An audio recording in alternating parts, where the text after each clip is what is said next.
The Dan Yorke State of Mind program is brought to you in part by Lookout Rhode Island and Takeo Comfort Solutions. Well, welcome into my State of Mind. I am Dan Yorke, and this is an original broadcast. I'm excited about that because we've returned to everyday status here as best we can this week. And I want to thank the staff and everybody else for putting it together, including Stacy, my producer, who's working overtime, getting this whole thing done. As a production note, just off the top, know that our conversation today is always a day early or late, depending on your perspective.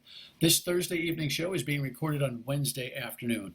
That's the best right now that we can do in terms of production, but we're getting it done. The saga of the Pawtucket Country Club is a real interesting one. In the middle of this COVID-19 crisis, there have been some really rigid rules that Governor Raimondo and Governor Baker have put into play that have weathered the storm, so to speak, kept the curve underneath hospitals exploding and disease from taking us over. And so both governors need credit where credit is due. Yet here in Rhode Island, I continue to tell you that I think Governor Raimondo has been too rigid on some things and not interpretive and not delegative and not spreading out the think tank on this. And when we come back, we will tell you the story of the Pawtucket Country Club, which is not just a golf story. Admittedly, I'm a big golfer, but it's not just a golf story. It's a story of a business that's struggling and restrictions that are choking it. Coming up next, don't go away. And welcome back to My State of Mind here on MyRide TV and Fox Providence. It's so great to be back this week. Conversations that we are having happen. In order to be able to get back into business internally, we're actually recording our shows a day in advance, which is a whole lot better than seeing a show from 2012, right? And it's important to mention that just in case something happens in the middle of this conversation. So you're watching this show on Thursday night. We taped it Wednesday afternoon. Okay, so along comes this bug called COVID-19. And in that month of March, everything just started to crash down. And interestingly enough, in Massachusetts, the golf courses were closed. To the governor's credit here in Rhode Island, she kept golf open, but in a limited basis. You could only walk. You had to bring your own cart. You had to hang out in the parking lot up until 5 minutes before tee time. You couldn't touch anything. You couldn't touch the stick. There were little fake holes that were there. The whole thing was, but at least you were out, and it was social exercise. Ironically, now that Massachusetts is opened, they're actually like 3 to 4 weeks behind what Rhode Island is in terms of the same restrictions. You got to walk. You got to blah blah blah blah blah. But the unique part about Rhode Island's historical country club, the Pawtucket Country Club, is that the whole doggone place, for crying out loud, is in Massachusetts, which I think is, and this is part of the challenge, I think, with the governor, right? Because I had a whack her a little bit over the idea that if you lived in Rumford but you shopped in Seekonk and you came back home, you had a quarantine for 14 days. We got that thing figured out. You have a similar dilemma. Gary, tell me about what's happening, not the remedy last week, but what happened there for the first few weeks that precluded your Massachusetts membership from actually coming over or leaving their backyards? Well, what happened was Massachusetts residents, understandably, and our friends and family were getting upset. They felt that there was a wall between the two states, and it was a very uncomfortable position for us to be in, telling the Rhode Island members you can play, but Massachusetts is not allowed on the course. So it put us in one of the members lives on the course, asked me for permission to rake the leaves on the other side of his fence, which, I kind of thought was a little ridiculous, but because we're a Rhode Island corporation, we're following Rhode Island's laws and we're trying to respect the governor. The thing I want to jump in here with is just to remind everybody, in case you've not been scoring at home, the Rhode Island restrictions, unique, by the way, in the Northeast, are that if you leave the state for any reason other than work, and now maybe a quick shop or a doctor's visit, you must quarantine for 14 days. And people from Massachusetts originally were not allowed to play, and still are not allowed to play golf in Rhode Island, Correct. Residents are supposed to be coming in. in a community that there's very little difference between Providence and Bristol County, Rhode Island, and Bristol County, Mass. I mean, we're all part of one big happy family, and the idea that most of your membership, the majority of it, is from Massachusetts and literally some of them live on the golf course, ought to be something that dawns on this administration, that requires some kind of flexibility. And that's what kills me about this, that the linear thinking by the administration, notwithstanding their great work on the health matter, doesn't allow for this. David, I'm sure you've got a way to explain the frustration. It feels like it's nuts. I called it theater of the absurd. When it started, we did everything we were supposed to do. We didn't open up on a whim. We checked with DVR to make sure that we were following the appropriate set of guidelines. We had no cart rentals. We had people bringing their own cart and pushing them, or walking, carrying their bag.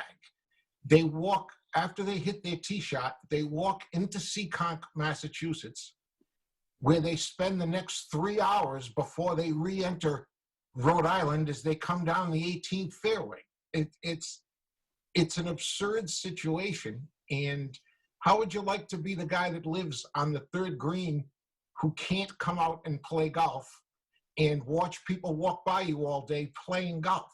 He called the radio show. He called me. That's correct. I didn't even know what to say to him. That the whole thing just feels so crazy. So fast forward to where we are now. Governor Baker decides that he is going to loosen up a little bit, and the golf courses were putting a lot of pressure on him there, and he allows what was that way of doing things in Rhode Island, old, meaning weeks ago, meaning they can walk and they can participate. So Massachusetts golfers are like, yeah, maybe we can play now. Well, sort of. Right? What is the actual, I've got a minute here. Explain, Gary, what the restriction is now for the Massachusetts players who belong to Pawtucket Country Club. Well, they have to enter the course from a gate on the 10th hole, which is in Massachusetts. They have to walk. The American Disabilities Act did put in a clause that if you can't walk, you need a doctor's note to use a cart. So the Mass members have to walk and watch the Rhode Island members ride in a cart, one per cart. So the mix in the rules it's ridiculous. So to stay compliant, we're allowing the Mass people to come in through the gate, play the holes in Massachusetts, but they have to walk. And in return, the club receives no revenue, no cart revenue, nothing to sustain us in the meantime.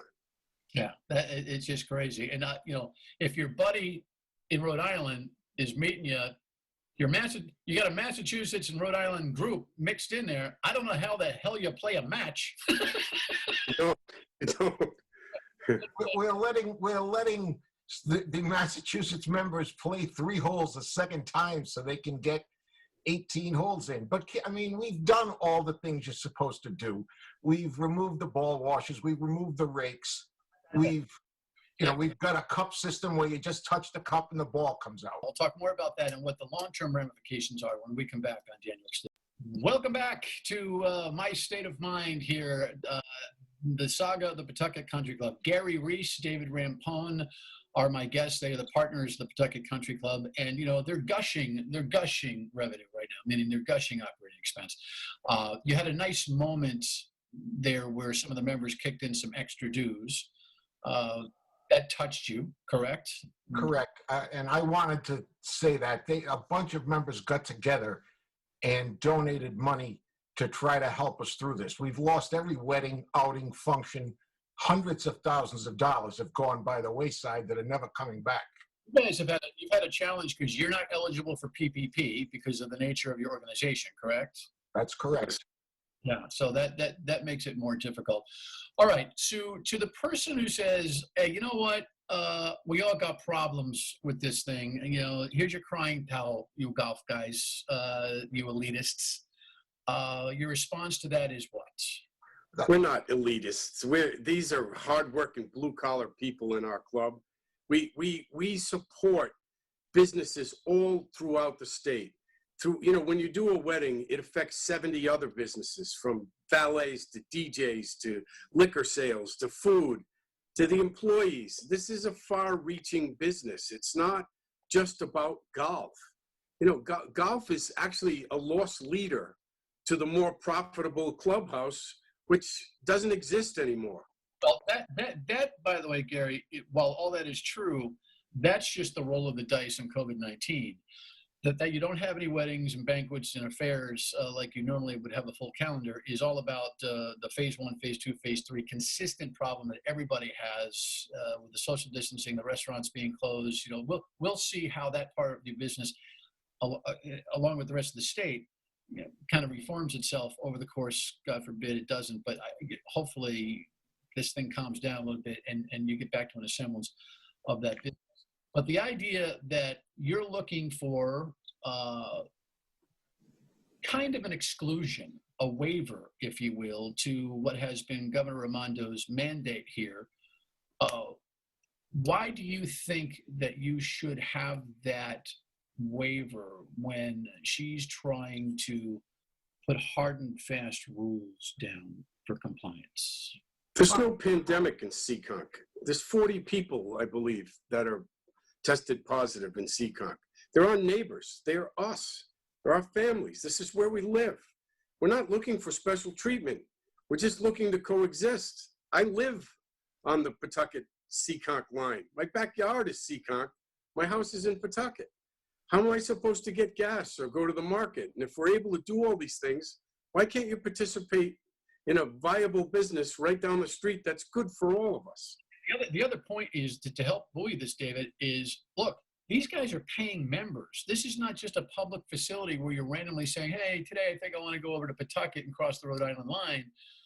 These guys are part of not only the community in general, but part of that community of the club. They are members. And in New Hampshire, they provided an exclusion. If you are a member out of state of a New Hampshire club, you can come in for that. Now, I guess you could I'm sure your guys would come in, and your gals, your players, your members, come in, play, say goodbye, and leave. And one of the reasons we've cited is that New Hampshire made that. If you live in Massachusetts and belong to a New Hampshire club right over the border, you're allowed to go in and play if you're a member. And we've sought that. We're not alone seeking this. The RIGA has done a lot of work on this matter, and they haven't been any more successful than we have. But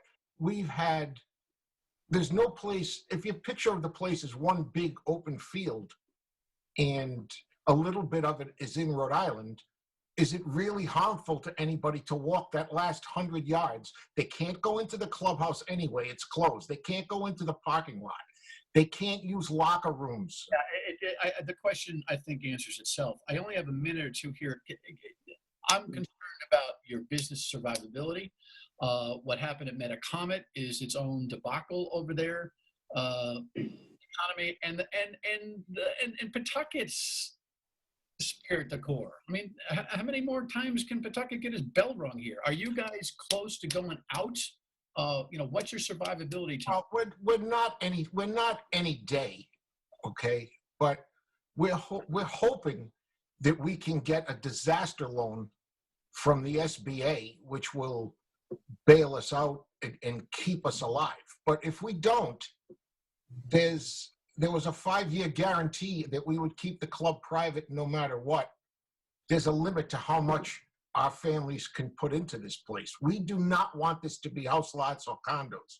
We're going to do everything we can, but there is a limit to how much financial input we can do to this place. And Gary, last word on that. Dan, am I wrong that if you live in Massachusetts, you can maintain your boat in Rhode Island? You can go to the marinas and take care of your boat? I'm sketchy on that because I've been on the air. I've seen marina, at least one marina with plethora of Massachusetts plates and Massachusetts members there. It seems to me that it's a double standard of sorts. Well, across the street from Pawtucket Country Club is the back entrance to Slater Park, where dozens of people, hundreds of people are going to walk every day. If you drive up Armistice Boulevard, you'll find 25 or 30 cars with mass plates parked in Pawtucket, walking through Slater Park, and then going home and about their business. David Rampone, Gary Reis, partners in the Pawtucket Country Club, I wish you the best of luck. And so now that you've heard the story, hopefully it just provides a little bit more energy to make an adjustment. They need it. It's the right thing to do. And Governor Raimondo should please pay attention to it. More on how we're dealing with everything tomorrow night and on the radio at 3 until 6 on WPRO. Thanks for tuning in. Good night.